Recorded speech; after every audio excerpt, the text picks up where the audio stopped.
Fala pessoal, sejam bem-vindos a mais um episódio do EnconstruCast. Hoje o nosso episódio é super especial e eu tenho o prazer de estar aqui com uma das pessoas que eu venho mais admirando aí e convivendo ultimamente e que tem me ensinado muito mais pelos gestos e pelos atos do que efetivamente pelas palavras. Coincidência ou não, hoje a gente vai falar um pouco nesse episódio, mas esperamos poder trazer o máximo de conteúdo e que a gente possa ser útil para você que está escutando esse episódio.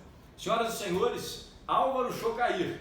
Antes de deixar o Álvaro apresentar, eu queria só contar um aprendizado que eu tive com ele, que eu acho que reflete bem e ilustra bem quem é essa pessoa que está aqui do meu lado.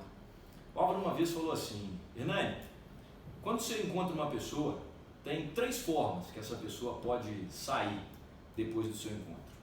Essa pessoa pode sair igual ela te encontrou, essa pessoa pode sair pior do que quando ela te encontrou, e essa pessoa pode sair melhor do que quando ela te encontrou. E depois que eu vi o Álvaro falar isso, eu comecei a observar. E por incrível que pareça, cada vez mais eu fui observando isso em mim, em cada situação da minha vida, não só com pessoas, mas em ambientes. Então, esse ensinamento que eu tive com o Álvaro foi algo que transformou não só a mim, mas como os lugares e os ambientes que eu estava. E depois que eu aprendi isso com ele, eu comecei a trazer isso para a consciência. E eu quis contar esse aprendizado antes para fazer a primeira pergunta, porque eu poderia introduzir o Álvaro de várias formas profissionais aqui, falar da Tarpon, falar da ChemHunter, falar do Além da Facu, que muitos de vocês conhecem, mas eu queria começar pedindo ele para se introduzir como o Álvaro ser humano. Quem é o Álvaro? E, cara, muito obrigado primeiro por ter recebido esse convite, por ter aceito esse convite que eu te fiz no EnconstruCast. E se apresenta, Álvaro, conta para o pessoal quem é o Álvaro Chocair, para quem não te conhece ainda. Poxa, Nani, antes de mais nada, muito obrigado. Eu acho que existe uma reciprocidade de admiração, sem dúvida alguma. Quando a gente define para a gente um objetivo de vida, naturalmente há um norte a ser seguido. E, por vezes, o Criador nos apresenta pessoas que estão indo na direção daquele mesmo objetivo. E você, sem dúvida nenhuma, é uma delas, que vibra nessa mesma frequência daquilo que eu julgo defender. Então, para mim é um prazer muito grande estar aqui.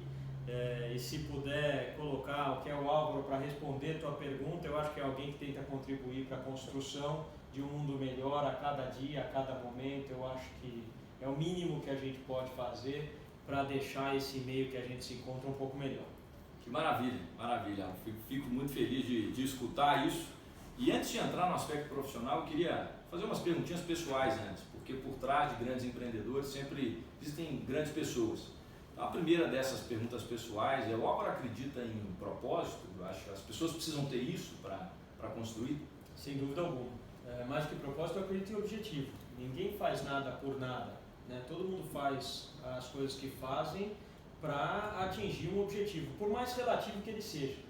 O que acontece é que eu acredito que à medida que você vai conseguindo atingir objetivos relativos, naturalmente os próximos que você coloca para você, tendem a ser maiores do que o anterior.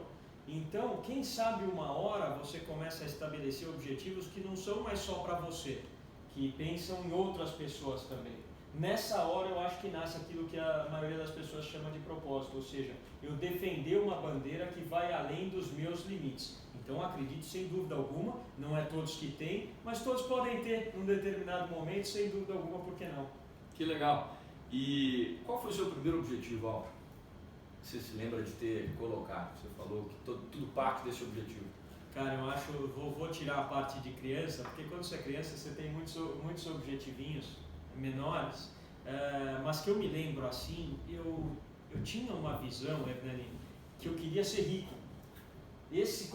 Como eu me lembro disso, eu olhava no ensino médio, eu vim de uma família de classe média. Minha mãe é professora de formação, costureira por aplicação, minha mãe tinha loja de cama, mesa e banho, uma bela de uma costureira.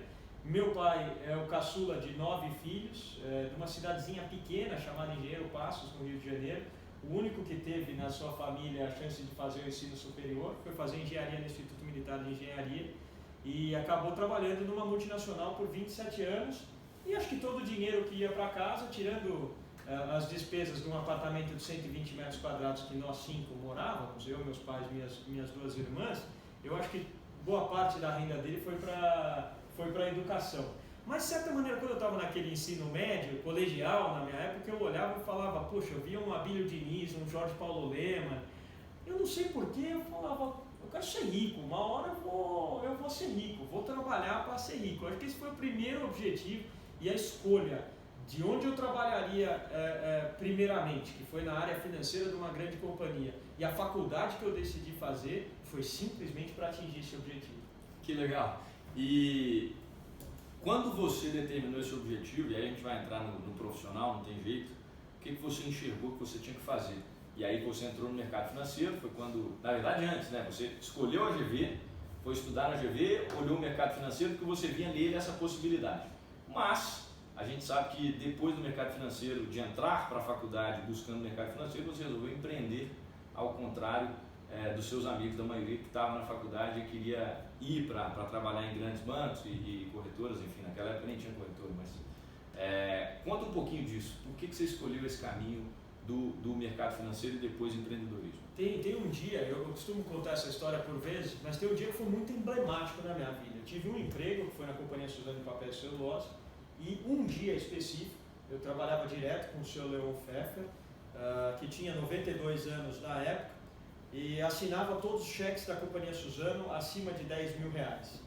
E um belo dia, o seu Leon Pfeffer ficou doente, não pôde ir durante 2, 3 dias, e os cheques começaram a se acumular. E eu tinha um chefe chamado Canato, que ao final do terceiro dia foi até o seu Leon para pedir que autorizasse o seu Max Pfeffer, o filho do seu Leon, na época dos 70, 71 anos, esse que dá o nome aqui ao túnel da Avenida Cidade Jardim. E o seu Leon falou, não, esse menino tem muito que aprender, então eu vou continuar assinando os cheques. Quando eu olhei aquilo, foi uma sensação assim, de admiração por aquele empreendedor que tinha chegado no Brasil com uma mão na frente e outra atrás e construiu a maior companhia de papel e celulose que o país tem, mas por outro lado uma sensação de centralização, dizendo, olha, esse aqui é o meu sonho, todas as outras pessoas aqui estão trabalhando para realizar o meu sonho. Então nesse dia eu olhei e falei assim, puxa vida, que legal por um lado, e que triste por outro lado, porque ele não soube dividir o sonho dele com outras pessoas, eram simples funcionários colaboradores e não outras pessoas, porque não é comum você pegar o sonho de alguém, assumir ali como passageiro, como carona, e quando vê você está assumindo a direção aos pouquinhos, e você divide o sonho de alguém, não tem problema nenhum quanto a isso. Mas aquele dia eu falei assim, puxa vida, eu quero testar minhas ideias, e aí o empreendedorismo nasceu com o simples objetivo de colocar em prática aquilo que eu achava que era certo. Então, ao invés de eu ficar reclamando, falando que não era bom, juntando-me ao sindicato, eu falei, pô, então construo eu a minha empresa, e aí eu testo. E aí eu comecei a ver o que dava certo, o que não dava certo, e até hoje eu estou tentando mais acertar do que errar. E essa história é legal, que eu lembro, a primeira vez que eu escutei ela, você falando sobre como que o filho do cara não podia ter autonomia suficiente para tomar uma decisão e assinar um cheque na própria empresa. E que legal que isso despertou esse interesse em empreender, e aí foi quando você fundou a Chem Hunter. Conta um pouquinho do o que era a Chem Hunter, como que isso começou, e eu lembro de uma coisa emblemática que você já falou pra gente, compartilhou, que muitas vezes você olhava para os seus amigos e eles já estavam um pouco na frente, porque às vezes muita gente que empreende está nessa. A gente sofre um pouco mais nesse início, enquanto tem outras pessoas que escolheram o caminho do mercado, que já estão com uma condição melhor, que já estão podendo fazer uma viagem ali, outra ali. Como é que foi isso, Álvaro? Bom, primeiro, se você quer empreender, eu acho que você tem que abrir mão de qualquer aspecto de comparação, porque isso vai te gerar frustração, com certeza. Porque sempre tem alguém melhor que você.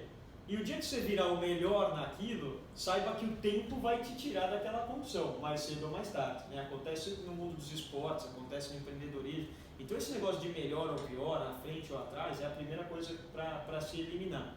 Mas, de fato, se você está no 4º ano de uma Fundação Getúlio Vargas, tem um cara lá que está trabalhando na Goldman Sachs, tendo o maior salário como estagiário, viajando de classe executiva, jantando e almoçando nos melhores restaurantes de São Paulo com um cartão corporativo, e quem está empreendendo como a gente estava durante 14 meses, ficamos dentro de uma salinha de 29 metros quadrados. O Chem Hunter era um portal B2B que basicamente reunia compradores de produtos químicos aqui no Brasil e vendedores de produtos químicos, na sua grande maioria na Ásia, numa época em que e-mail não funcionava, não tinha WhatsApp.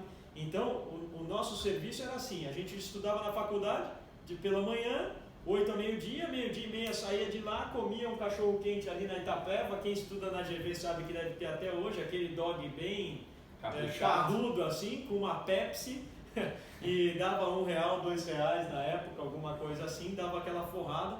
E aí a gente ia para o escritório numa sala literalmente de 29 metros quadrados, na Rua Helena 309 aqui, onde era o centro da internet em 1999, 2000. Nesses 29 metros quadrados tinham 4 colchonetes que a gente mantinha ali, porque o trabalho era assim, de dia a gente visitava grandes empresas de produtos químicos aqui no Brasil. Rodia, Dow, DuPont, Ciba, a indústria farmacêutica que compra bastante produto químico, Novartis, entre outros. E durante a noite a gente pegava todos aqueles pedidos de produto químico que tinha e a gente passava fax para fornecedores chineses, paquistaneses, indianos, para receber cotação. Esse era o nosso MVP, porque o que a gente fazia? A gente pegava as ordens de compra dos brasileiros aqui e as cotações dos asiáticos e colocava isso na internet, num portal, que se você olhasse entrando no chemhunter.com, você entrava, parecia que você tinha entrado numa XP da vida, num home broker de produtos químicos.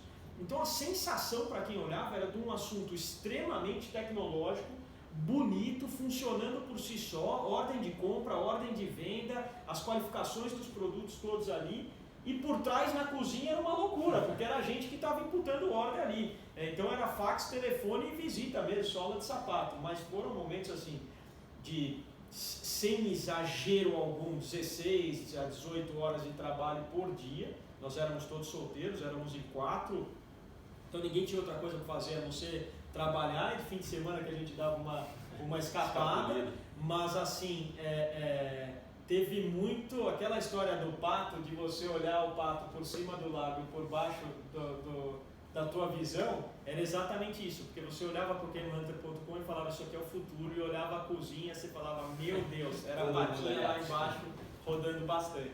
Mas foi um momento de memórias assim simplesmente espetaculares, que eu tenho, que eu guardo na minha cabeça, no meu coração, porque foi algo que demonstrou que um processo disciplinado, bem feito e muito suor traz resultados bons.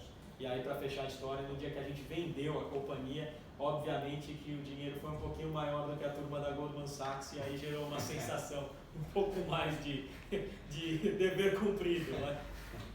O cheque foi maior. E quantos anos você tinha nessa época? 22. 22. 22. Estamos falando de 2022. Era o boom do .com, 2000. Aconteceu tudo muito rápido, Hernani. Poxa, foi assim. Imagina o seguinte, eu entrei na faculdade em 1996, janeiro de 96. Não tinha e-mail. Pense, eu entrei na faculdade e não tinha e-mail. Um ano antes de eu entrar na faculdade, eu tinha feito intercâmbio para Michigan. Eu voltei, aliás, eu vi na casa da minha mãe esses dias, tinha um saco de cartas que eu recebia dos meus amigos que mandavam a tabela do Campeonato Brasileiro, as novidades. Fulano começou a sair com tal menina, eu comecei a fumar. Eu lendo as cartas esses dias agora, não muito tempo atrás na casa da minha mãe, eu falei, meu, que valor tem isso aqui? Aí durante a faculdade vem e-mail, vem internet, vem .com, todo mundo acha que a internet vai ser algo para ficar, o que realmente foi, mas ninguém sabia o cavalo que ia dar certo. Então, eu estava brincando até ontem com a turma, eu fazia pesquisa no Alta Vista, ninguém sabia o que era Google. O Google veio depois do Alta Vista. Imagina, Microsoft Messenger veio depois ainda de tudo isso. Então, você teve o que a gente chamou de bolha de .com, na verdade foi uma correção de cavalos, não foi que todo mundo quebrou ao mesmo tempo. Você conseguiu ver o cavalo que ia dar certo e o cavalo que não ia dar certo. Então, era no meio desse turbilhão todo. E você pode falar o valor que você vendeu isso na época?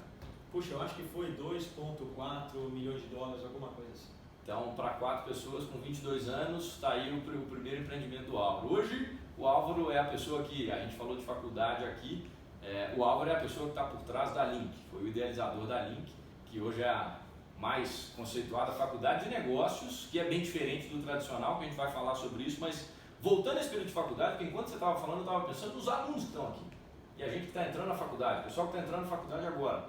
E como é que tira um pouco dessa... A gente falou da comparação, mas como é que tira um pouco dessa pressão dessa meninada que hoje vem E como é que você está enxergando essa meninada que vem? Desculpa, assim, eu acho que essa geração tem muitos fatores positivos. É difícil comparar a geração para generalizar, né? Mas eu vejo o seguinte, eu vejo alguns aspectos olhando o mundo hoje comparado a quando eu fazia faculdade 24 anos atrás, 20, quando eu me formei, eu vejo mudanças importantes. Mudanças, por exemplo, na área de tecnologia, acho que a gente não precisa passar muito, mas eu vejo mudanças na preocupação com o meio ambiente, eu vejo mudanças na filantropia, eu vejo mudanças de conceito de propriedade. Você vê, na minha época, o rapaz fazia 18 anos, a primeira coisa que ele queria era ter um carro.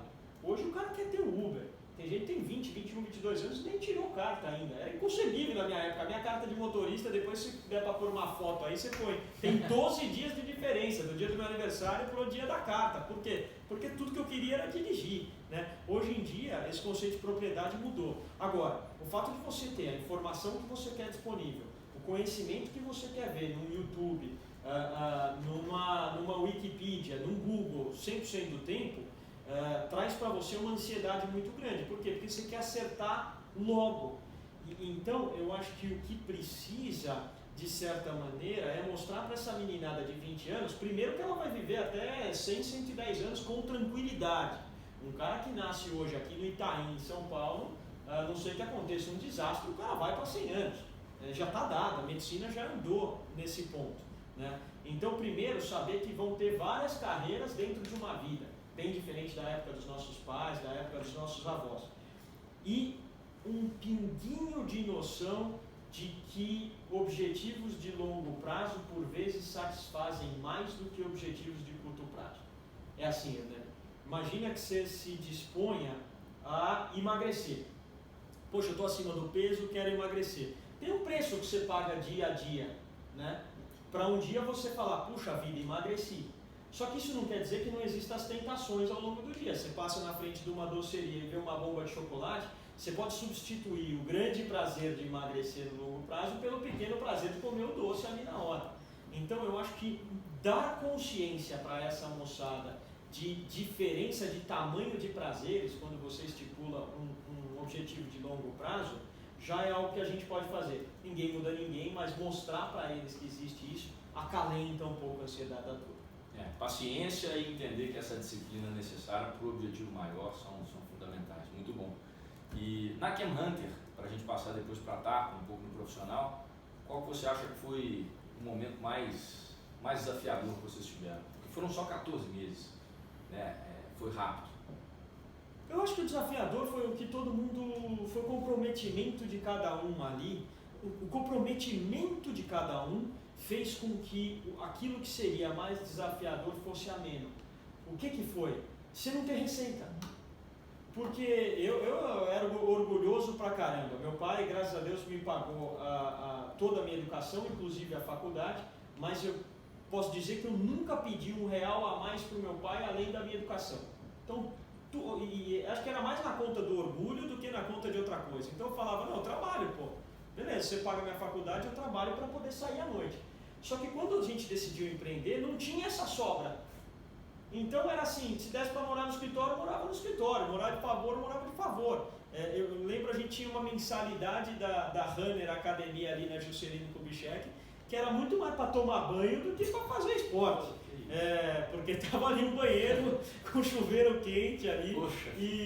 Então acho que o desafiador era você abrir mão de convívio social, abrir mão das viagens em prol de construir a empresa.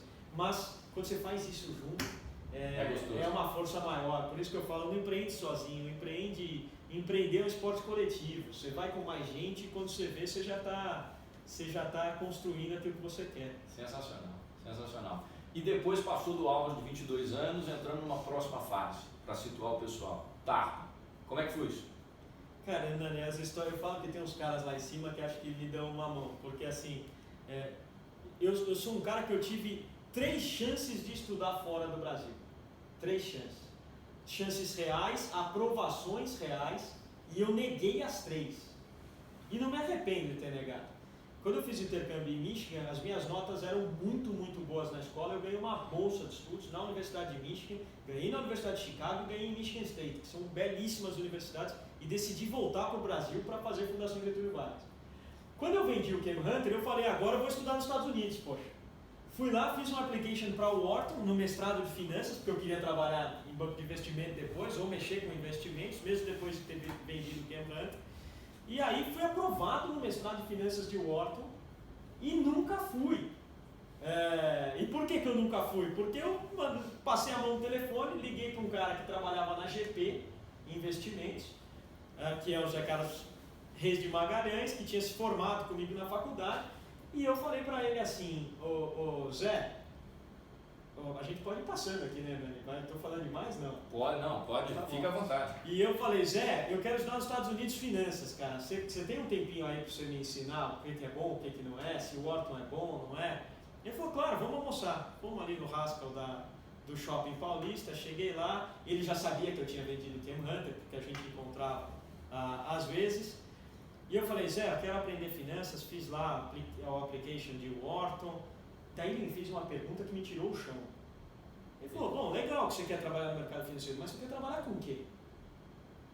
Aí eu falei, não, mercado financeiro. Ele falou, deixa eu falar uma coisa para você. O mercado financeiro tem assim, tem o trader, tem o analista, tem o gestor, tem o cara do back office, tem o cara do compliance, tem o cara do investment banking, tem o cara do M&A. Ele me apresentou assim, inúmeros, umas 20 funções. E ele falava, e aí você tem os instrumentos, você tem o título de renda fixa, você tem fundo de multimercado, você tem as ações, você tem dívida agrícola, você tem precatório. Quando eu olhei aquilo, eu fiquei meio sem graça, eu falei, não, é ações o que eu quero. Foram mais para dar uma resposta.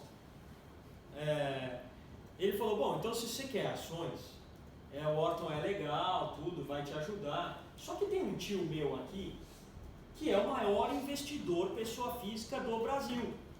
E se você quiser aprender ações, eu acho que você minimamente deveria conhecê-lo.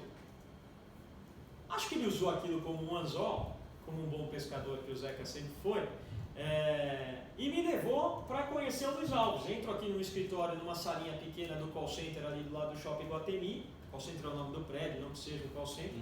Chego lá, uma sala menor que a do Cam Hunter. Entro, passo por uma senhora, uma secretária, que era Clotilde na época. Entro e chego numa sala, Hernani, imagina uma sala de 12 metros quadrados. Uma mesa que tinha um computador com aqueles monitores de tubo ainda. Eu olho o teclado, um teclado verde, um mouse verde, não porque a cor dos negócios eram verdes, porque o Luiz fumava muito. Então ele fumava e operava, na época podia fumar dentro de uma sala, e a mão dele ia deixando o teclado verde. Atrás dele, então encontro ali um senhor, magrinho, cabelo grisalho, já na época, atrás dele tinha um quadro assim com um monte de nota de dólar escrito My First Billion. E aí eu conheci o senhor Luiz Alves Paz de Barros, que começou a me contar a história dele na Bolsa de Valores e como ele começou. Aliás, penso em ConstruCast legal, vai ser com ele. O Luiz começou a contar que ele começou do zero, comprou uma ação, depois comprou outra, e mais outra, e dividendo, e comprava e virou o maior minoritário do Banco Real, quando foi vendido para o ABN, o maior minoritário da Belgo Mineira, da Cesita, da Ferbasa, entre muitas companhias, e fez a última pernada em Magalu aí, nessa história que todo mundo ficou sabendo. Quando eu ouvi aquela história encantadora, eu falei, poxa, acho que é melhor estudar aqui do que estudar em Wharton, né? Preciso estar com esse cara. Quando eu pensei isso, o Zé falou, então, Álvaro, o negócio é o seguinte, te trouxe aqui por uma razão também. Eu idealizei uma gestora de recursos. Vou montar uma gestora independente. Só que não é agora, hoje a gente fala gestora, naquela época não tinha isso. Quem tinha produto financeiro eram os bancos e as corretoras. Não tinha uma gestora independente, estava nascendo no Brasil isso. Eu falei, como é isso? Ele falou, não, vou usar a filosofia de investimento do Luiz Alves, vamos constituir um fundo de investimento, vamos atrás de pessoas que coloquem dinheiro aqui no fundo e a gente se remunera por uma taxa de administração e uma taxa de performance desse dinheiro gerido, comprando ações. O que mais? Só ações. Não tem derivativo, não tem futuro, não tem opções, não tem alavancagem, nada. Compra ação, segura e tenta capturar movimentos de longo prazo nas companhias. E de novo, acho que eu pus a mão no coração e falei, tá bom, vamos fazer isso aí. Combinei com ele um salário que nunca recebi R$1 no começo, porque todo o meu salário virava equity, e assim virei o primeiro funcionário da Tarpon, o primeiro sócio do Zeca e do Ricardo Semler, que começaram esse assunto todo, e tive o prazer de transformar o sonho do Zeca no meu sonho também.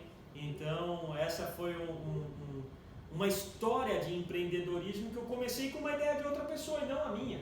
E sou extremamente grato pelo que eu aprendi, pelo que eu vivi e pelo patrimônio que eu construí na história da Tarpon também. Incrível, sensacional. E bom que deu 2 exemplos aqui para o pessoal, tanto de uma ideia construída por você e outro com outras pessoas.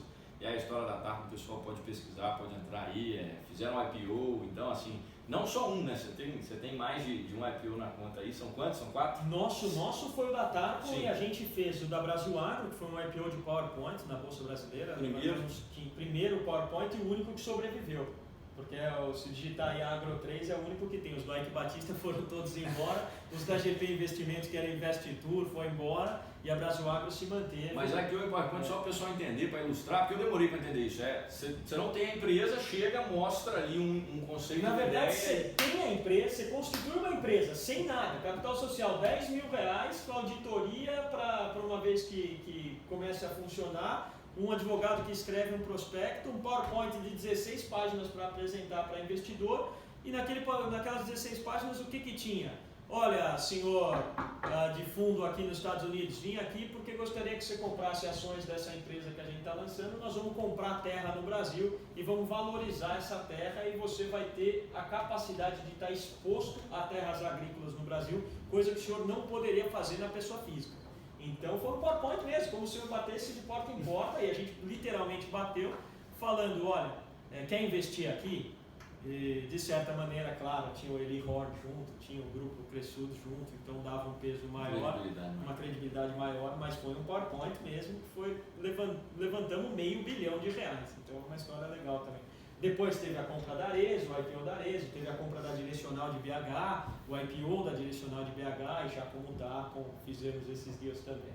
Então, eu quis trazer essas 2 histórias antes para vocês entenderem, e aí eu conecto com o início do episódio, que o Álvaro é um cara que não precisava estar fazendo o que faz hoje. Não sei se ele entende dessa forma, talvez o precisar não seja a melhor palavra.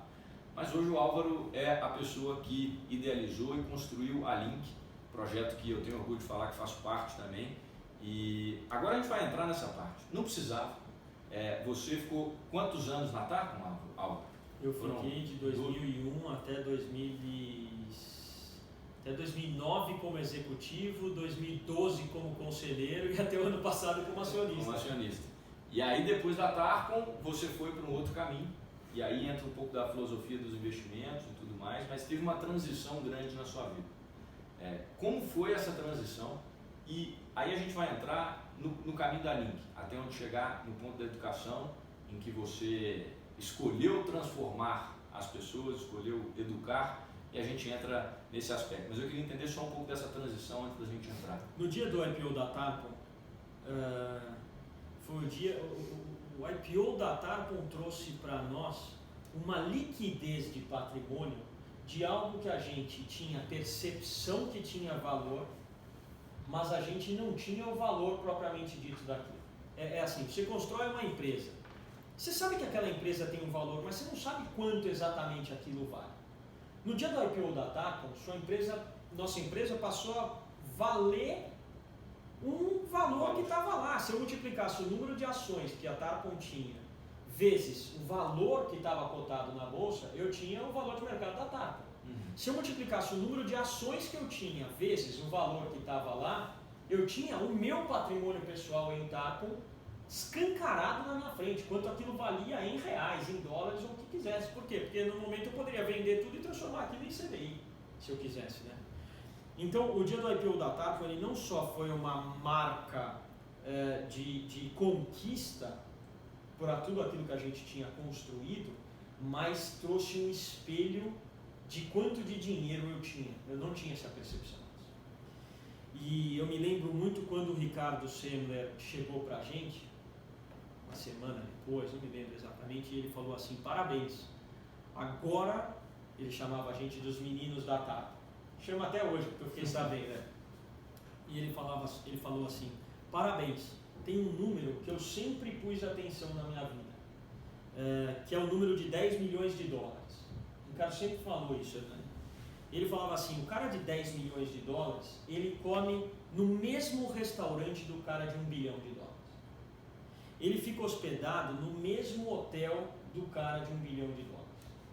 Ele vai tirar férias no mesmo lugar que o cara de 1 bilhão de dólares. Ele tem acesso às experiências que ele quiser, seja dirigir uma Ferrari, andar de caça, assistir a Fórmula 1 do paddock em Mônaco, tudo isso dá para comprar com 10 milhões de dólares. Né? Você vai viajar de primeira classe, o Ricardo ele era muito pontual, ele falava assim, tirando as patologias, que é o caso de alguém querer ter um 777 para si, um iate de 200 pés, que ele chamava de patologia, mas imagina, cada um pode ter o que quiser, eu não tenho nada contra isso não, aliás, que tenho bastante. Né? Mas quando o Ricardo colocou isso, ao final do speech dele, ele falou assim, portanto, eu quero que vocês tomem consciência de uma coisa, tudo que vocês fizerem daqui para frente, não é mais por dinheiro, porque o dinheiro vocês já construíram. Esse jogo você já zerou. Aquilo foi uma sementinha dentro de mim que falou assim, poxa, não é que ele tem razão? Porque eu não tenho 5 estômagos, eu vou no fazendo uma vez. Assim mesmo eu acho chato, porque você tem que ficar tudo lá, você vai do lado, tem aquele monte de político pedindo vinho de 5 mil reais com dinheiro que não é dele, você fala, pô, pelo amor de Deus, velho, já prefiro me mandar um arroz, feijão, bife de batata frita aqui, que é mais gostoso, você pode ficar mais tranquilo, né? Mas assim, naquele dia, Hernani, eu acho que foi o início da minha transição para outra coisa, quando a gente decidiu montar a Quebec e falar, não, então vamos fazer o seguinte, vamos preservar o modelo financeiro, o modelo que privilegia um pilar de retorno financeiro, mas vamos investir só em coisa que faça o bem, seja para a sociedade, seja para o meio ambiente. E aí trouxe para nós 3 setores de investimento, energia renovável, educação e saúde. Eu sei que são investimentos que a gente faz, claro, para retornar capital, para gerar rentabilidade em cima do capital investido, mas eu sei que o output, ou seja, o serviço prestado ou aquele produto, vai ser algo que contribua para aquele objetivo primeiro, que é de construir um mundo melhor. Então, isso nos dá uma satisfação muito grande, de certa maneira, quando eu olho para uma GD Solar, para o Odontoclinic, para outras frentes, até mesmo para um além da facul da vida, por que não dizer a Link, eu olho e falo assim, puxa vida, independente do retorno financeiro, o que isso aí está entregando para o meio já deixa o meio melhor. Então isso me deixa muito contente. Exato, sensacional. Ver essa transição e ver de fato, gente, quando eu falo aqui, não é só escutar o Álvaro falando sobre isso. Que hoje eu vejo um cara, e é uma admiração profunda exatamente por isso, de colocar o coração nisso que ele está fazendo. E aí a gente entra um pouco na Link. Eu vou te fazer a primeira pergunta já da Link, antes de explicar o que é a Link, mas qual que é a sua parte favorita disso aqui? A energia que está nesse lugar, a energia de você construir, e aí é o belo nome que você escolheu para o seu podcast, né? Quando você está construindo, basicamente você está mexendo com os elementos existentes disponíveis para transformar pedra em ouro. É um trabalho de alquimista.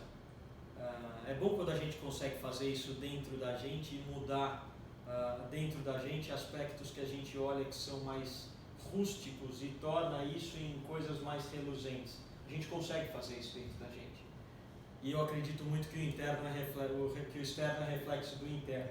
Então, eu acho que o prazer de você mexer com alguns elementos que, olhando por si só, parecem só um elemento jogado e a combinação te traz, como um chefe prepara um prato de comida, te traz algo emblemático, a energia das pessoas que estão aqui na Link faz com que isso aconteça a cada minuto aqui dentro.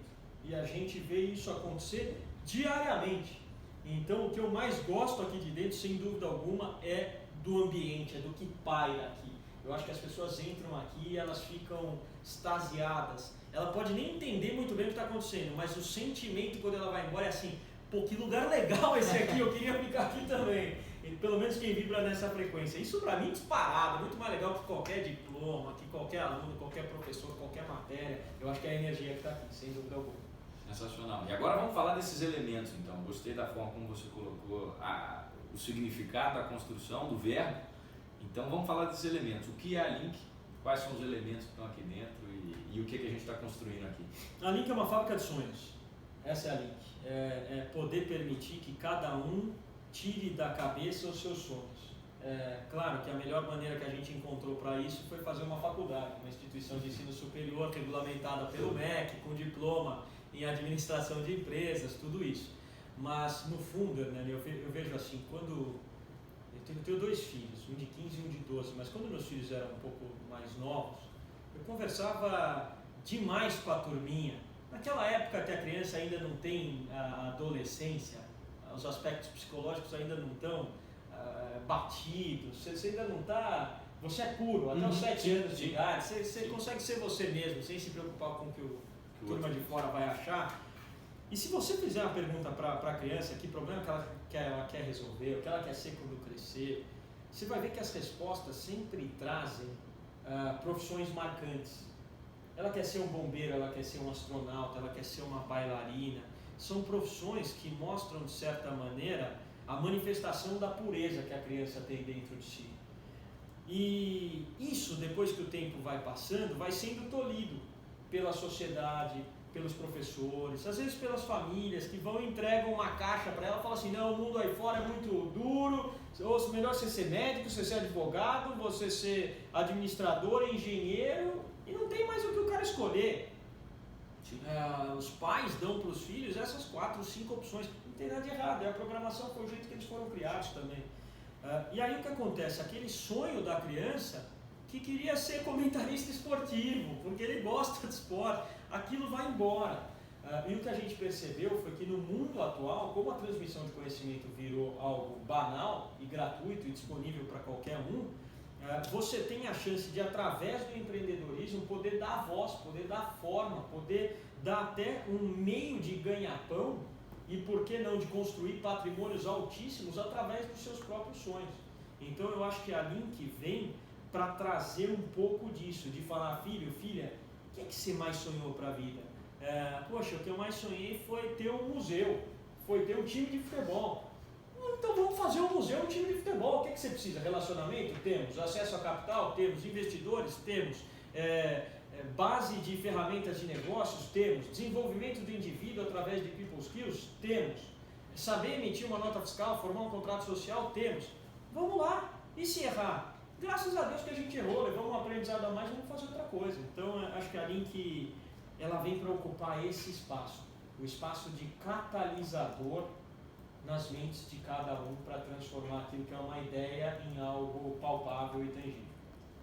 Incrível a explicação, não esperava essa nobreza sendo explicada dessa forma.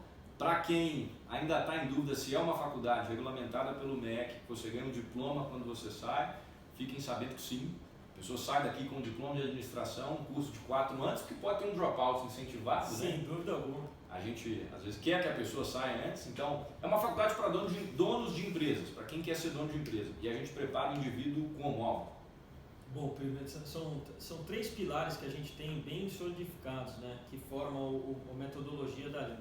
Um pilar de ferramentas de negócio, que a gente chama aqui de Business Tools, são aulas de finanças, marketing, legal, estratégia, operações, tecnologia, um conteúdo muito parecido com as faculdades top de linha de administração, mas ensinado de uma forma diferente, muito mais prática do que teoria, por professores que são todos empreendedores. Esse é o primeiro pilar. O segundo pilar é um pilar de People Skills. Nós acreditamos que o aluno deve ser o centro de todo o aprendizado, então conhecer esse aluno e desenvolvê-lo como indivíduo, para nós é fundamental. Então aulas de liderança, de empatia, de gerenciamento de crise, de técnica de negociação, até de etiqueta, a gente tem aula aqui dentro e espera que, como ser humano, esse aluno saia daqui melhor do que quando ele entrou. E por fim, o que faz a manifestação, o terceiro pilar, que faz a manifestação dos 2 primeiros, é o Venture Lab, ou seja, um espaço em que a pessoa pode ou criar uma empresa ou fazer crescer a sua empresa caso ela já exista. Essa é a metodologia da Link. Aí tem todos os charmes, tem o Link Campus aqui, tem os programas internacionais com faculdades internacionais, viagens que os alunos vão como parte obrigatória do processo. Cada aluno recebe um Mind Mentor, recebe um Personal Trainer, recebe um Business Mentor e assim por diante. Cada aluno vira sócio da faculdade depois de um tempo. Esses charmes todos complementam aí aquilo que para nós é a faculdade mais diferenciada do Brasil, sem dúvida alguma.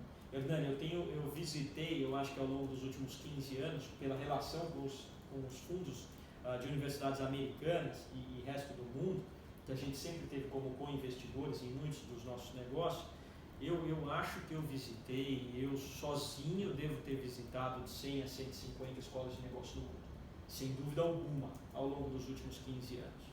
E tanto aqui no Brasil como fora, eu posso afirmar que o nosso modelo de negócio está up to date com o que tem de melhor no mundo e assim, anos-luz à frente do que tem disponível aqui no Brasil, sem dúvida alguma.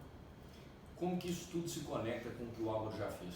Porque eu vejo a semelhança do seguinte: você tinha vontade de estudar fora, foi lá, buscou os melhores modelos, trouxe para cá, de certa forma criou a Link, que vai para fora também, então a Link tem um programa internacional, mas olhando para você como indivíduo, como que a Link, a educação, se conecta com a história do Álvaro? Eu acho que a Link vem para ensinar que negócios são importantes, mas são apenas uma parte da vida de cada um. Então acho que se conecta com a terceira vez que eu não fui para os Estados Unidos. Eu falei as duas primeiras, né, da Universidade de Michigan e de Wharton, mas calhou de eu ser aprovado no Owners and President Management Program de Harvard em 2008. No OPM, e era para ser a turma de 2008, pedi uma carta do Ricardo Sender, inclusive, que me escreveu e depois eu acabei sendo aprovado em Harvard, pago a tuition e descobri que minha mulher estava grávida do meu segundo filho. E eu falei, que Harvard o quê? Eu vou curtir meu filho que vai nascer, o quê? Harvard que espere lá, ele que lute, né? E eu decidi ficar aqui. E pela terceira vez ter ficado foi bom, porque o surgimento da Quebec nasceu depois, e esse shift aconteceu um pouco depois, mas eu acho que a conexão que tem nisso é o lado humano da coisa, né? A gente não pode acreditar que a vida tem que ser pautada só em aspectos materiais, existem outras coisas que nos aproximam daquele sentimento que as pessoas tanto querem, que é o sentimento de felicidade. O capital é importante? Sem dúvida alguma é importante. Estrutura financeira é importante? Sem dúvida alguma. A falta de dinheiro ou o excesso de dinheiro pode te gerar prisão, né? Quando você não tem dinheiro e gostaria de fazer uma viagem com seus amigos, você está aprisionado pela falta do dinheiro. Eu conheço pessoas que são aprisionadas pelo outro lado. O cara trabalha 24 horas por dia, não tem fim de semana e não consegue curtir o próprio filho por conta de ter um império construído para ele. Então, acho que esse meio termo, que de certa maneira aconteceu de tempos em tempos na minha vida, buscar esse equilíbrio, eu acho que a Link vem para mostrar isso. Quando eu falo para o cara assim, olha, você não vai ter só aula de administração, como você vai ter, porque tem faculdades que se orgulham. Eu me orgulho de ser a faculdade que mais coloca gente no mercado financeiro. Parabéns! Vai ver o nível de felicidade dessas coisas. Eu faço um convite, entra em qualquer aquário de mesa de operação de um banco de investimento, as pessoas estão chacoalhando a perna, num sinal de ansiedade.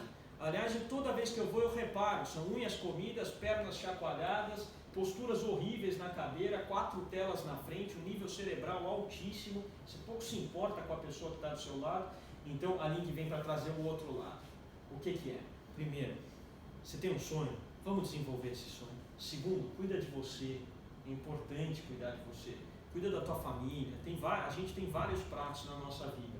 O que a gente procura fazer essa ligação aqui é ensinar que prato rodar, que horas rodar e com que intensidade rodar. Isso para nós é fundamental.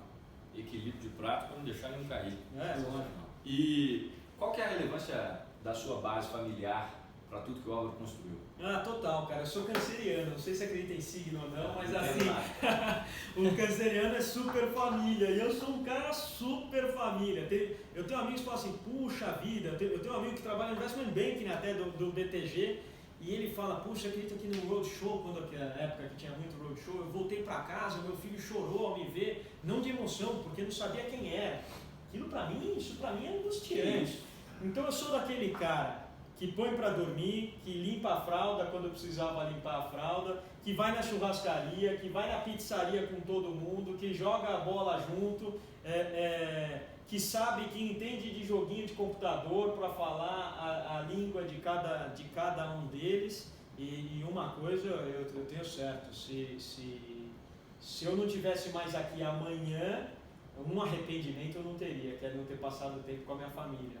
Minha mulher e meus 2 filhos são uma coisa mais importante da minha vida, eu acho que eu deixo isso claro cada dia que eu saio de casa e que eu chego em casa, e sem dúvida alguma uma base familiar ajuda demais a você construir tudo, ajuda demais.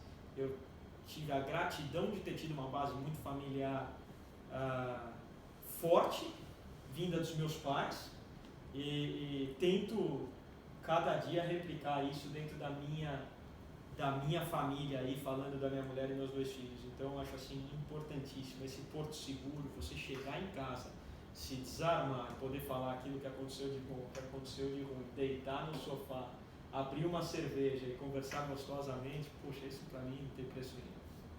Que legal. E dá pra sentir, acho que pela voz do Álvaro, para quem está escutando, a simplicidade dessa pessoa que está aqui do meu lado, em termos, né, de falar sobre isso.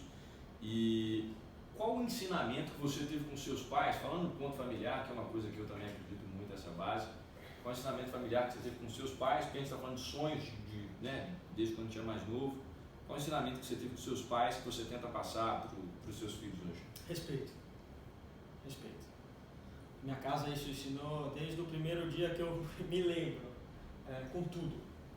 Desde objetos, desde um prato de comida que você pôs e que coma até o final, desde os mais velhos, as pessoas como um todo. Eu acho que em todas as manifestações do respeito. Na minha casa, sou filho de um pai militar, então você pode imaginar o que o bicho foi duro. Vou voltar no signo, porque isso dá engajamento. Eu sou filho de um engenheiro militar aquariano, então você pode imaginar o que teve na minha casa de moleza. 0, era assim, prato de comida, o que é? É isso aí, cara, quer comer isso aí, não quer comer, vai pro quarto. Não tem esse negócio, não dá para rolar uma bisnaguinha aqui, não. Mas assim, lá em casa, o respeito foi algo cultivado a cada instante. E isso é o que eu procuro ensinar para os meus filhos, sem dúvida alguma, com todo mundo, com tudo que passa pela frente. Às vezes é até difícil para mim aceitar bandeiras relativas, quando eu vejo alguém defendendo uma bandeira relativa de gênero, de cor de pele, de regionalização, de uma cultura diferente. Às vezes eu nem consigo entrar na discussão da bandeira, porque eu falo assim, pessoal, defende o respeito. Se você defende o respeito, que diferença faz uma cor de pele? Que diferença faz de onde ele veio? Que diferença faz se ele tem dinheiro, se ele não tem dinheiro? Se ele está numa cadeira de rodas, se ele está correndo? É um ser humano que está ali na frente. Tanto faz o resto. Isso eu devo muito aos meus pais. Muito, a cada um dos 2, sem dúvida alguma. Maravilha. Espero que meus pais estejam escutando isso aí também, com certeza estarão. Mas uma outra pergunta, link em 10 anos, ó. Link 10 anos, o maior fundo de Venture Capital do Brasil, sem dúvida alguma. Eu acho que o número de iniciativas que tem aqui, essa primeira turma está mostrando isso.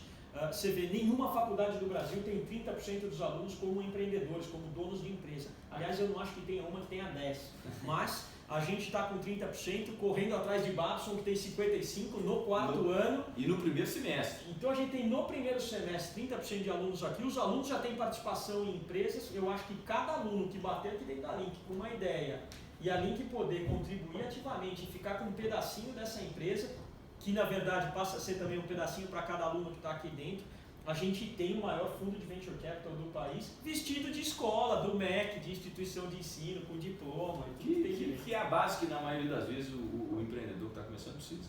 É isso. Acho que eu vejo muita Link nisso, a base. E a gente falando de base, familiar e tudo mais, mas eu acho que é uma base também. Que legal, Álvaro. E assim, a gente não falou de Além da Facu, estamos falando de Link aqui, acho que as pessoas conhecem o Além da Facu, muitas aqui que escutam conhecem o Além da Facu.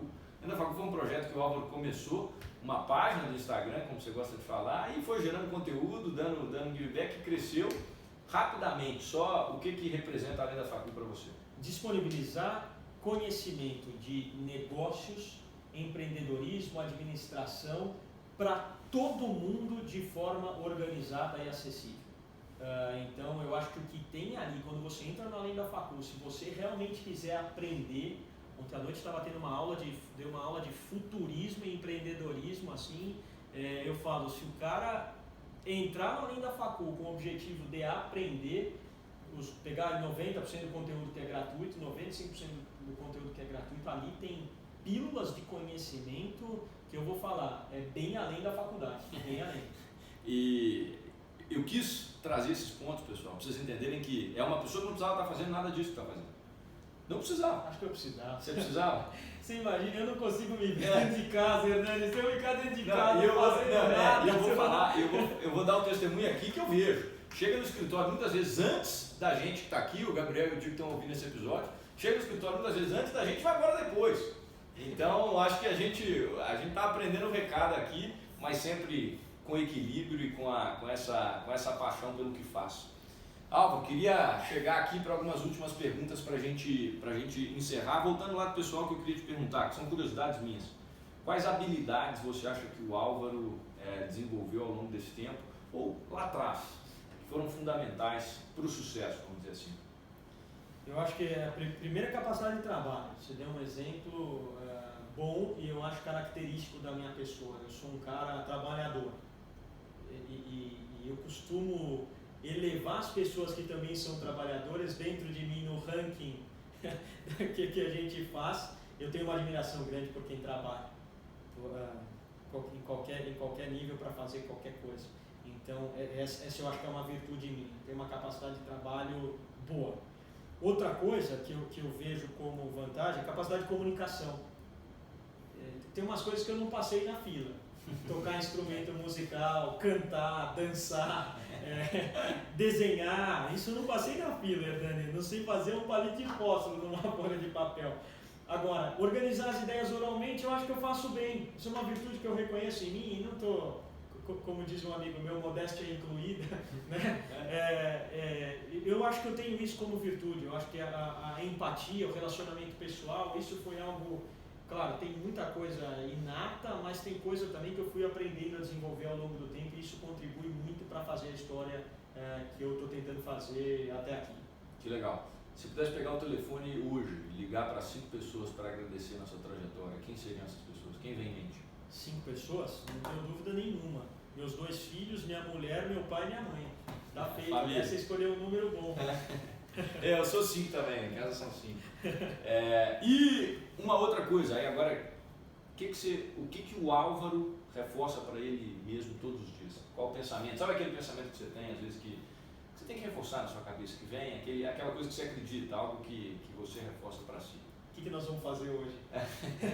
Isso é todo dia de manhã. O que tem hoje para fazer? Você sabe que eu acordo animado, Hernani? Às vezes eu vejo um cara falando assim, poxa, eu tenho dificuldade para sair da cama, eu vejo o despertador, eu boto 8 snoozes para sair da cama, eu não sei. Cara, se o relógio toca, eu estou de pé assim 3 segundos depois do relógio tocar. Às vezes é o tempo de fazer um agradecimento mental, geral, pelo dia que está surgindo, mas também não é nada muita coisa, não tem nenhum ritual.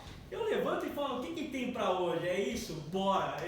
E essa animação, já cheguei no trabalho em dias muito complicados, já cheguei no trabalho em situações extremamente desagradáveis, já cheguei no trabalho tendo que demitir funcionário por roubo, por exemplo, mas eu nunca cheguei no trabalho desanimado. Nunca, nunca, nunca. E se tem alguém que trabalhou comigo nesses 22 anos de trabalho que eu tenho, que está ouvindo esse podcast, eu publico aqui no meu story se me viu chegar um dia desanimado. Então, o pensamento que eu tenho na hora que eu acordo, ou do dia, é assim, o que tem para fazer hoje? Hoje tem EnconstruCast, nós vamos fazer o melhor EnconstruCast que nós conseguimos fazer. Não melhor que os outros, mas o melhor que a gente vai conseguir fazer. Então, para isso a gente está aqui. Realmente essa virtude, o entusiasmo do Álvaro é contagiante. E é um prazer poder estar perto. E uma outra pergunta, Álvaro, mais uma. Quem é uma referência para você? Jesus Cristo. A maior referência que alguém pode ter, sem dúvida alguma, o homem que dividiu o tempo em dois. Falei isso em outro podcast que eu gravei e todos aqueles que apontam para esse caminho viram referência para mim. Mas sem dúvida alguma, para mim, Álvaro é a maior referência que eu já vi. O que é sucesso, Álvaro? Fazer o certo que você já reconhece. Fazer o certo que você já reconhece. Todo mundo sabe o que é certo para fazer. Todo mundo sabe. Até uma criança. Ela sabe o que é certo, ela sabe o que é errado, ela sabe o que precisa ser feito. Sucesso é você fazer aquilo que você já reconhece como certo, o que quer que seja o certo para você. Isso vai te dar tranquilidade para chegar à noite e botar a cabeça no travesseiro e falar, cumpri com aquilo que eu precisava ter cumprido. Simples assim, não tem a ver com dinheiro, não tem a ver com sobrenome, não tem a ver com o apartamento que você mora, o carro que você dirige, nada disso. O título acadêmico que você tem, nada, ou a cultura que você tem, nada disso. Poxa, o que é certo eu fazer? Aguentar essa bucha? Vou aguentar essa bucha. Ir na academia? Comer corretamente? Chamar a moça para sair que você gosta e tem vergonha? Chama a moça para sair que você gosta e tem vergonha. Esse é o certo, está dentro de cada um. Um sonho que o Álvaro ainda tem. Fazer com que minha passagem pela face da Terra seja marcante. Sensacional.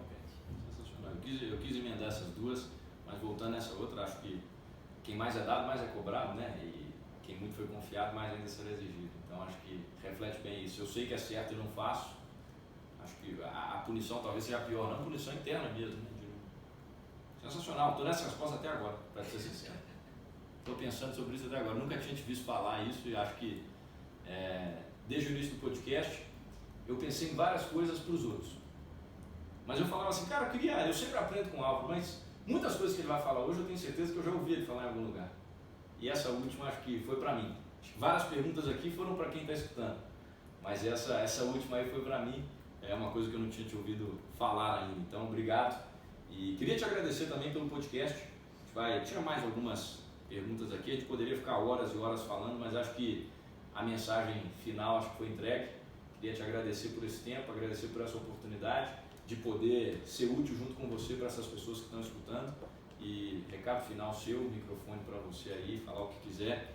E obrigado mais uma vez. Foi uma honra imensa e esse momento vai ficar marcado para sempre. Só agradecer, Dani. Obrigado. Você é um cara que eu tenho uma admiração muito grande. A gente tem uma diferença de idade de quase 20 anos que não aparenta no dia a dia. É verdade mesmo. A gente tem um relacionamento de alto nível e a sensação é que a gente está remando um barco para a mesma direção. E essa direção é algo bom. Então, para mim, não tenho outra palavra senão muito obrigado pelo convite de estar aqui com você hoje e espero que essas pessoas usem tudo isso que a gente está falando para construir alguma coisa. Exato. Então, conta comigo sempre. Da mesma forma como eu sei que posso contar com você. Tamo junto. Muito obrigado, pessoal. Um grande abraço para vocês. Até semana que vem. Que episódio, hein? Senhoras e senhores, Álvaro Chocair. Bora construir. Fui! Vamos lá.